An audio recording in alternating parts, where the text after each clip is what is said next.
देखिए मैं डिस्कस कर रहा हूं थर्मोडायनेमिक डेरिवेशन।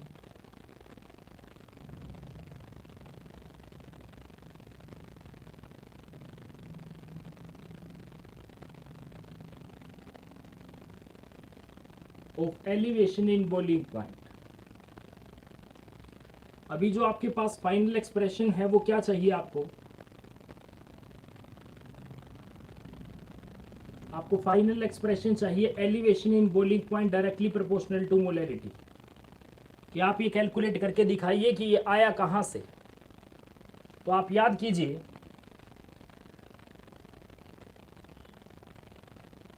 क्लैसिस क्लैपेरॉन इक्वेशन को।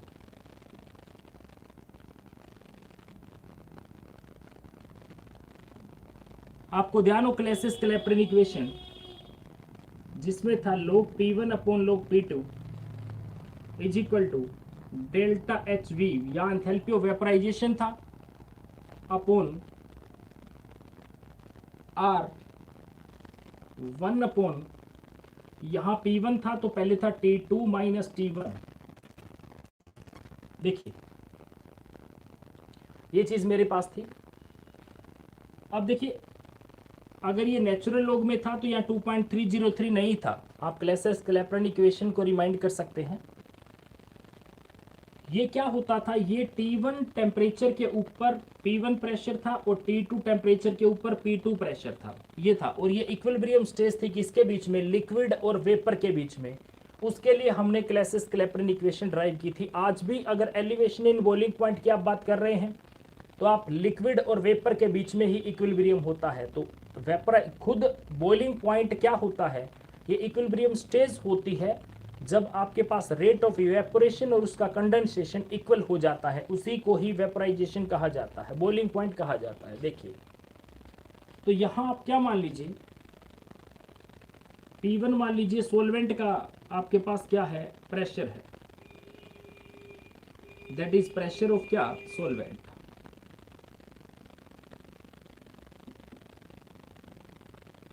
तो P2 क्या चीज है? P2 is the pressure of solution. Similar आप क्या मान लीजिए T1, ठीक है, T1 is the boiling point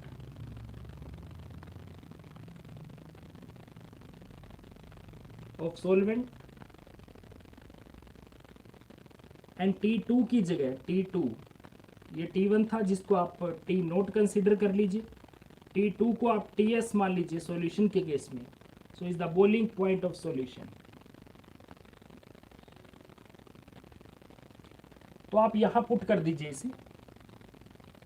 मेरे पास क्या आया देखिए, लोग P1 की जगह आ गया PA नोट अपॉन PS जो है वो मेरे पास क्या चीज आ चुकी है? P2 की जगह PS delta HV upon R, T2 की जगह temperature of boiling point of solution, इसकी जगह बॉइलिंग पॉइंट ऑफ सॉल्वेंट। ये देखिए आप क्या कीजिए, इसे ओपन कर लीजिए ब्रैकेट को, आप एलसीएम ले लीजिए। आपके पास आया TS T नोट, तो यहाँ T नोट माइनस TS, ये देखिए मैग्नीट्यूड की बात कर रहा हूं सिर्फ। तो डिफरेंस किसके इक्वल हुआ? PA नोट अपॉन PS, ठीक है, PA नोट अपॉन PS किसके इक्वल आया मेरे पास? ये देखिए डेल्टा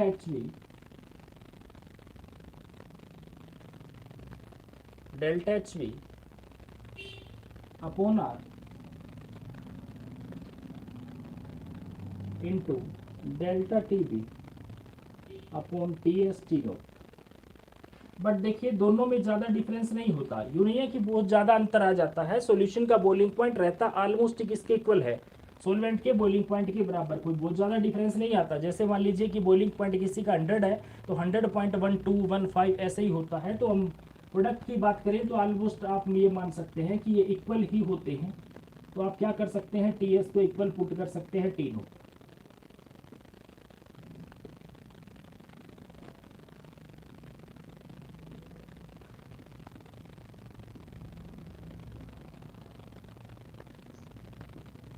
तो T note into T note क्या हुआ, टी नोट का स्क्वायर। देखिए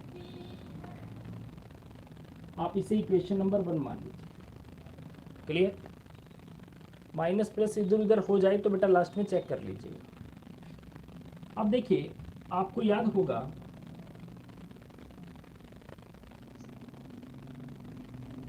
हमने relative lowering of vapour pressure पढ़ा था।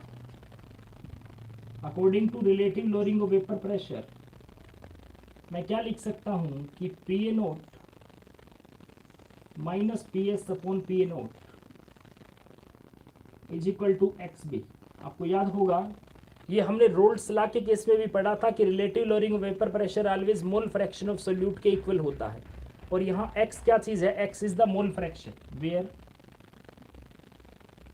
x क्या चीज है, x is the mole fraction of solute, xb is the mole fraction of solute। Okay अब देखिए इसे ओपन कीजिए। इसको क्या लिखा जा सकता है, P A nought upon P A nought minus P S upon P A nought is equal to X B. ये मेरे पास क्या आया, 1 minus P S upon P A nought is equal to X B. मुझे ये चाहिए, देखिए ये वैल्यू किसके इक्वल आई, ये आई P S upon P A nought is equal to 1 minus X B. आप दोनों तरफ क्या क्या कर लीजिए, देखिए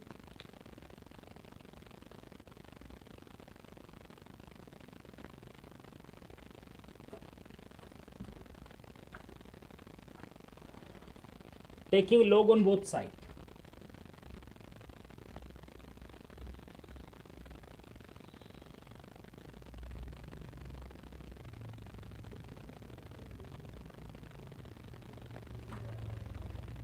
आप दोनों तरफ log ले लीजिए, आपके पास एक्सप्रेशन क्या बनी देखिए, natural log P S upon P A nought is equal to natural log 1 minus X B. अगर मैं इसे इन्वर्स कर दूं, मुझे P A nought upon P S चाहिए, देखिए तो ये मेरे पास क्या चीज़ आ चुका है, log P A nought upon P S is equal to minus natural log 1 minus X B. इसे इक्वेशन नंबर 2 समझ लीजिए। अब आप क्या कीजिए, लॉगरिथम की जो एक्सप्रेशन है उसको एक्सपेंड कर दीजिए by expansion of log expression.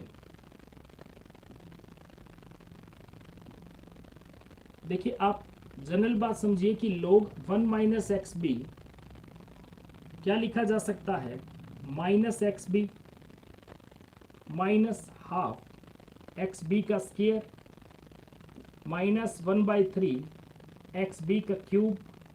ऐसे ही माइनस हायर टर्म आप लेके चलिए 1/4 एक्स बी की 4 1/5 एक्स बी की पावर 5। बट आपको याद होगा कि if solution is very dilute, हमने क्या लिया था, सॉल्यूशन डाइल्यूट लिया था। अगर सॉल्यूशन डाइल्यूट है इसका मतलब साफ है कि मोल fraction of solute is very low. Solute का अमाउंट वहां बहुत ही कम है। अगर ये बहुत छोटी टर्म है देन हायर पावर, जो higher power of X B becomes more small, और ज्यादा छोटी होती चली जाएगी एंड कैन बी नेग्लेक्टेड, और आप उसे क्या कर दीजिए, नेग्लेक्ट कर दीजिए।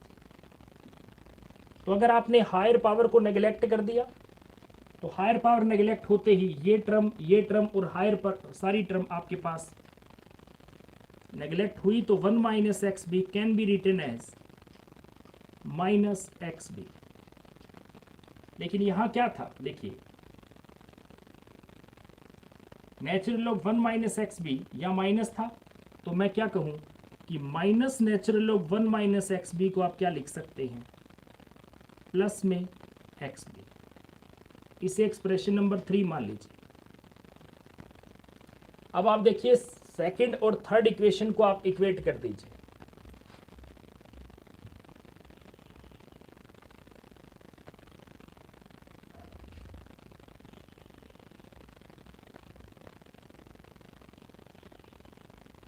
From equation 2 and 3 we get, आप दूसरी और तीसरी इक्वेशन को कंपेयर कर दीजिए। आपके पास क्या चीज आ गई, log P nought upon P S is equal to, इस सारे की जगह आप क्या पुट कर सकते हैं, X B is equal to X B, that is equation number 4। अब आप इक्वेशन 1 और इक्वेशन 4 को कंपेयर कीजिए। ध्यान से देखिए, इक्वेशन 1 अभी आपके सामने पड़ी है, आप इक्वेशन 1 और इक्वेशन 4 को कंपेयर कर दीजिए।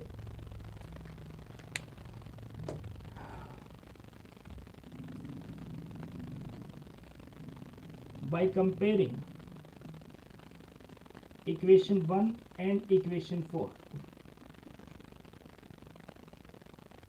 वी गेट, आप देखिए इन दोनों को कंपेयर कर दीजिए। साफ है ये वैल्यू किसके इक्वल है, एक्स बी के इक्वल है।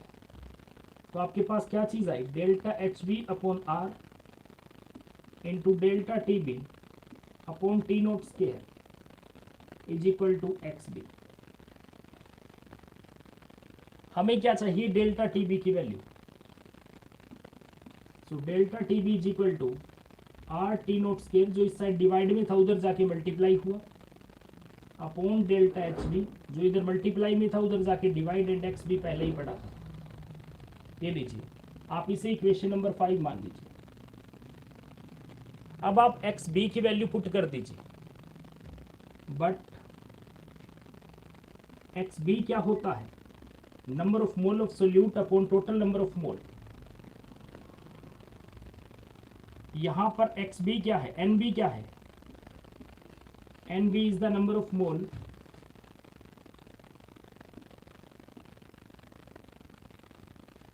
Of solute.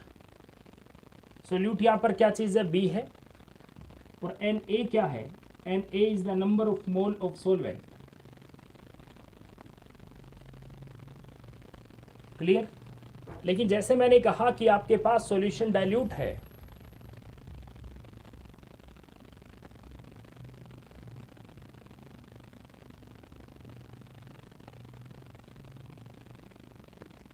तो ऐसे केस में आप एन बी की वैल्यू क्या होगी, एन ए के कंपैरिजन में बहुत ही कम होगी। अगर आपके पास एन बी की वैल्यू कम है तो आप क्या कर सकते हैं, देखिए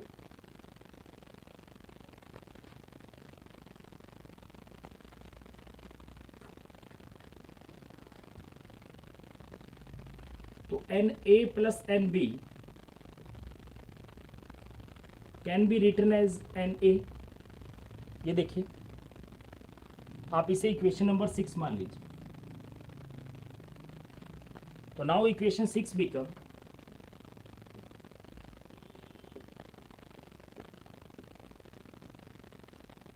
आपके पास इक्वेशन 6 क्या आ गई, X B is equal to N B upon N A, X B is equal to N B upon N A. ये आपके पास इक्वेशन नंबर 7। देखिए, आप ये वैल्यू पुट कर दीजिए कहाँ, इक्वेशन नंबर 5 में। So from equation 7 equation 5 becomes, तो मेरे पास इक्वेशन क्या बन गई, delta T B is equal to R T nought square upon delta H B into X B की जगह पुट कर सकता हूं N B upon N A, equation number 8। आपको याद हो, आपको फाइनल एक्सप्रेशन मोलैलिटी की टर्म में चाहिए, तो पहले मोलैलिटी समझ लीजिए क्या होता है। इसी के अंदर देखिए, but molality of solution is given by, molality किसके इक्वल होती है, molality is always equal to number of solute present in 1 kilogram of solvent. 1 kilogram solvent में आपने सोल्यूट कितना ऐड किया, कितने मोल ऐड किया, that is the molality. Okay, तो यहां से आप देखिए, ध्यान से देखिए आप, molality is equal to NB divide by WA into 1000. अब WA क्या है, वेट ऑफ सोलवेंट. WA क्या है, इक्वेशन नंबर 9 समझिए. But number of mole of solute किसके इक्वल होगा, given weight of solvent upon molecular mass of solvent. ये देखिए, तो यहां से मुझे WA की वैल्यू क्या मिली, NA into capital MA, equation number 10. और यहां मेरे पास MA क्या है,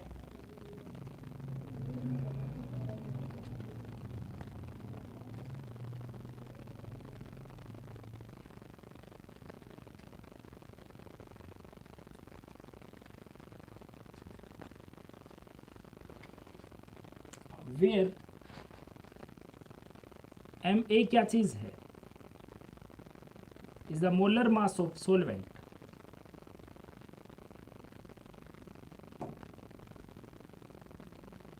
क्लियर. अब देखिए NWA क्या चीज है, वेट या given mass of solvent, weight of solvent. Okay, अब देखिए इसको सोल्व कीजिए. अब इक्वेशन नंबर 10 की वैल्यू आप 9 में पुट कर दीजिए. फ्रॉम इक्वेशन 10 इक्वेशन 9 बिकम्स, आप ये वैल्यू यहाँ पुट कर दीजिए. आपके पास क्या आया, molality is equal to NB into 1000 divide by, जो WA है उसकी जगह क्या लिखा जा सकता है, NA इंटू कैपिटल MA. ये देखिए, तो यहां से आप ध्यान से देखिए, आपको क्या चाहिए था, NB अपॉन NA चाहिए था. ये रहा आपके पास इक्वेशन नंबर 8 में. तो NB अपॉन NA को आप क्या लिख सकते हैं, molality into molar mass of solvent divided by 1000, that is equation number 11. आप ये इक्वेशन 11 की जो वैल्यू है आप पुट कर दीजिए किसमें, इक्वेशन 8 में. Then from equation 11 equation 8 becomes, ये देखिए आपके पास ये क्या वैल्यू बन चुकी है, delta TB is equal to RT nought square divide by delta HB into M into capital MA upon 1000. देखिएगा, clear. But delta HB is the enthalpy of vaporization of solvent upon molecular mass of solvent. अब molecular mass मान लीजिए किसी solvent का जितना भी है, आपने अगर उसे डिवाइड कर दिया, तो मास से डिवाइड कर दिया, तो 1 ग्राम की वैल्यू आ गई आपके पास. तो इसका मतलब अगर किसी की पूरी एंथैल्पी, मतलब 1 मोल के लिए आपने ले रखा था, अब उसको 1 ग्राम में कन्वर्ट कर दिया, दैट बिकम लेटेंट हीट. तो इसको क्या लिख सकता हूं, that is the latent heat of solvent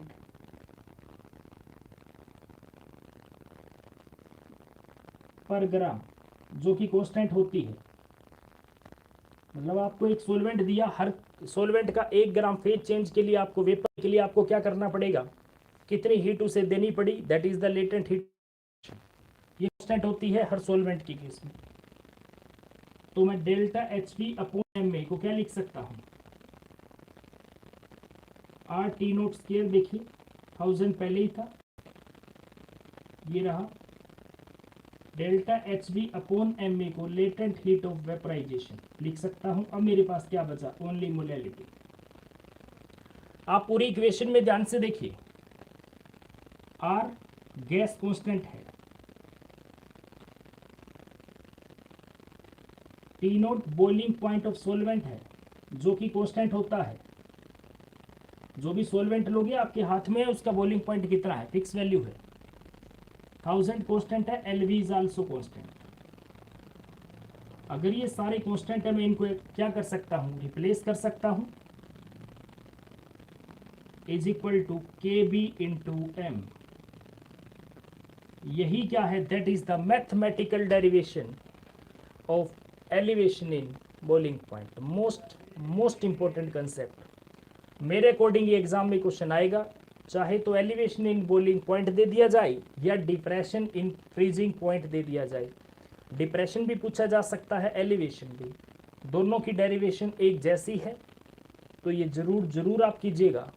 आप देख सकते हैं कि कैसे आप ये ड्राइव करेंगे, ये एग्ज़ाम में पूछा जाता है। तो आपको ड्राइव करना, अगर आप देख रहे हैं तो आप एक बार नोटबुक पेन ले लीजिए और इसको करके ज़रूर देख लीजिएगा। ओके, अब मैं आगे डिस्कस करता हूँ।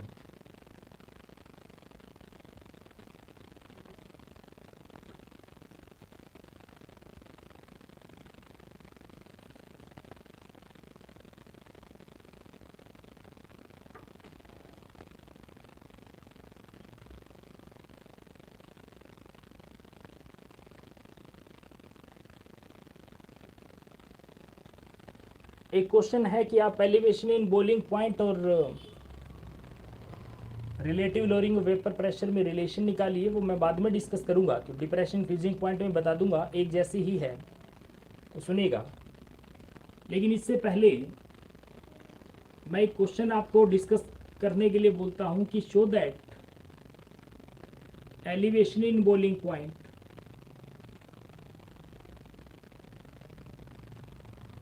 is a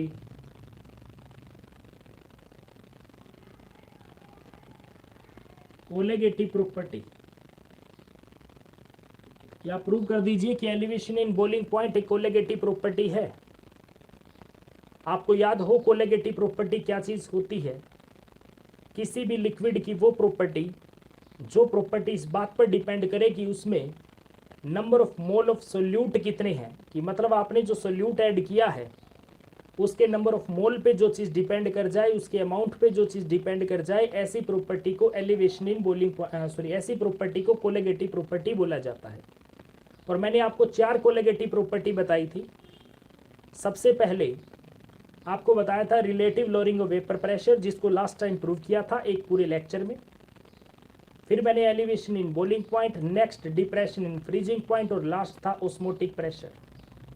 तो आज हम यहाँ ये प्रूव कर रहे हैं कि एलिवेशन इन बॉइलिंग पॉइंट एक कोलेगेटिव प्रॉपर्टी है। आप प्रूव करके दिखाइए। देखिए अभी हमारे पास एक्सप्रेशन क्या है कि delta T B is equal to K B into M.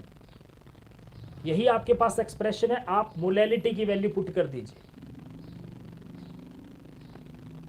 Then delta T B is equal to K B into number of mole of solute present in 1 kilogram of solvent. ये देखिए कि 1 kilogram solvent में आपने कितना solute add कर दिया, यही क्या है, मोलैलिटी होता है। हियर के भी आपके पास क्या चीज है, कांस्टेंट है, क्योंकि ये तो कांस्टेंट वैल्यू है। सोलवेंट जो आप ऐड करोगे कि कितना सोलवेंट आपने लिया वो आपके हाथ में है, ये गिवन है। इसका मतलब क्या है, आप कांस्टेंट मान सकते हैं इसको।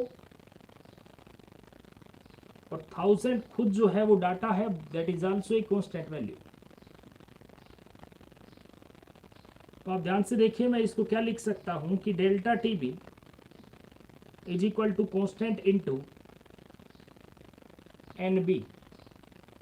अब मैं कांस्टेंट की वैल्यू हटाऊं, इसे डायरेक्टली प्रोपोर्शनल लिख सकता हूं, इज एन बी।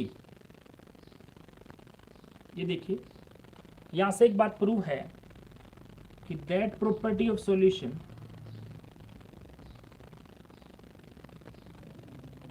किसी भी सॉल्यूशन की वो प्रॉपर्टी विच डिपेंड्स अपॉन, वो किस पे डिपेंड कर रही हो, number of mole of solute, number of moles of solute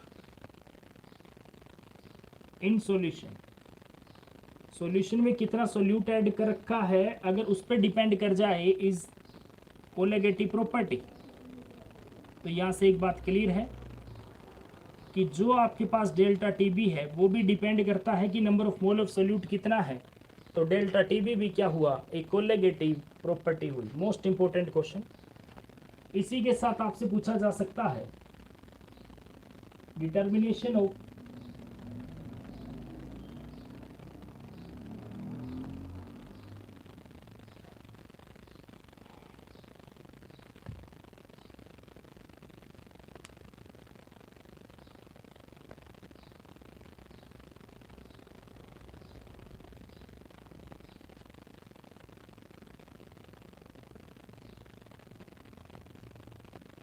molar mass of solute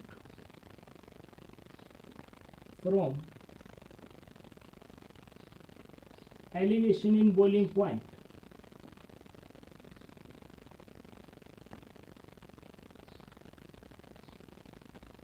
कि आप एलिवेशन इन बॉइलिंग पॉइंट की हेल्प से जो गिवन सोल्यूट है उसका मोलिकुलर मास कैसे कैलकुलेट करेंगे, या आपसे न्यूमेरिकल टाइप से पूछा जा सकता है। आपको एक न्यूमेरिकल दे दिया जाएगा या इसको एक एक्सपेरिमेंटल सिचुएशन बताता हूँ, ध्यान से सुनेगा। मान लीजिए आप एक लैब में काम कर रहे हैं और मैंने क्या किया, आपको एक सोलवेंट मतलब आप पानी यूज़ कर रहे हैं, पानी का बॉइलिंग पॉइंट आपको पता है 100 डिग्री सेल्सियस है।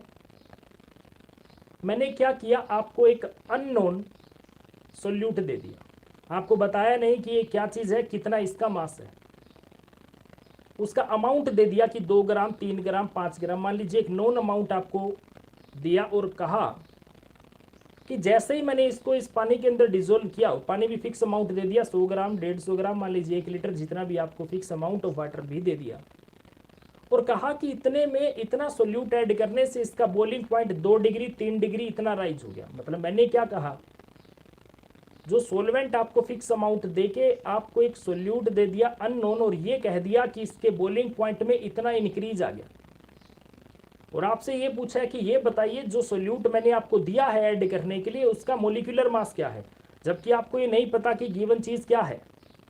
बच्चों के माइंड में आ जाता है कि सर आपको जब यही पता है आपने क्या डाला है तो मोलिकुलर मास उसके फॉर्मूला से ही निकाल लीजिए। तो बेटा इस केस में आपके पास सिचुएशन ये है कि जो चीज़ आपको गिवन है उसमें ये गिवन नहीं है कि है क्या, आपको सिर्फ एक्सपेरिमेंटल वो वैल्यू आप सिर्फ आपको क्या किया है, प्रैक्टिकली आपको वो सब्सटेंस दे दिया कि आप इसे ऐड कर लीजिए और मुझे तो ये बता दीजिए कि ये जो चीज़ मैंने आपको दी है ये है क्या, इसका मोलिकुलर मास क्या है, ये आपको कैलकुलेट करना होता है। तो देखिएगा हमारे पास क्या चीज़ है, we have delta T B किसके इक्वल होता है, के बी इंटू एम।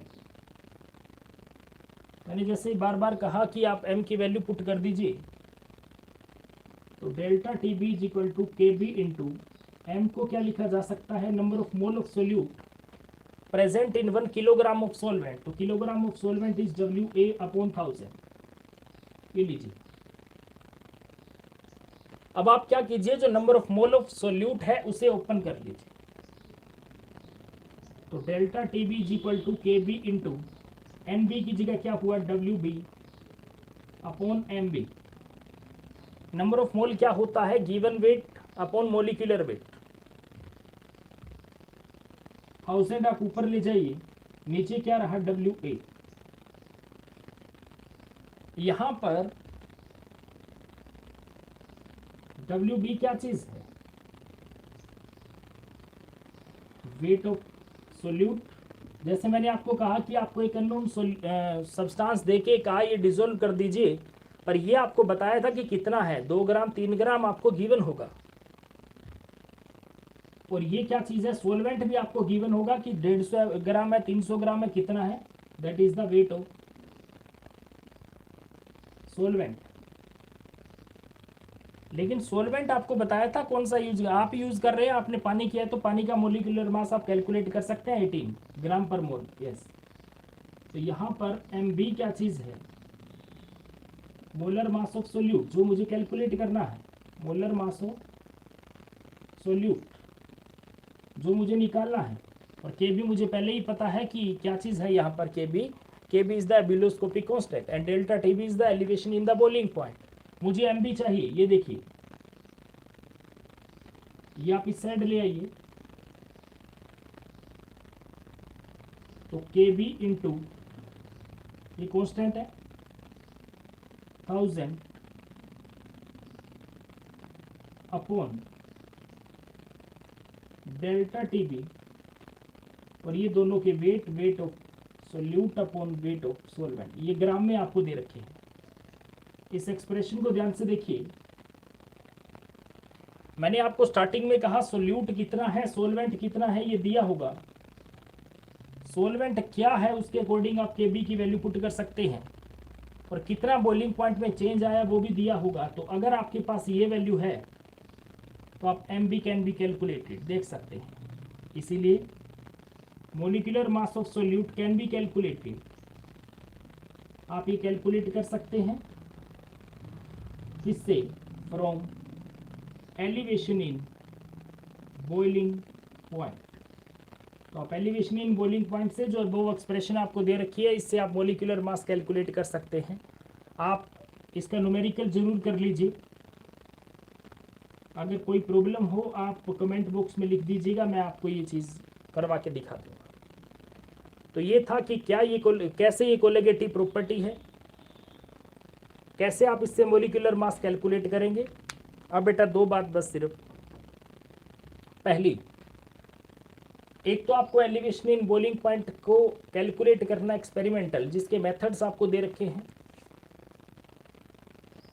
एक इसकी अदर जो प्रॉपर्टी है, जैसे आपको कहा ऑस्मोटिक प्रेशर के साथ एक्सप्रेशन निकाल के दीजिए इसकी, आपको कहा elevation in relative lowering of vapour pressure के साथ भी आप इसकी एक्सप्रेशन निकाल के दीजिए।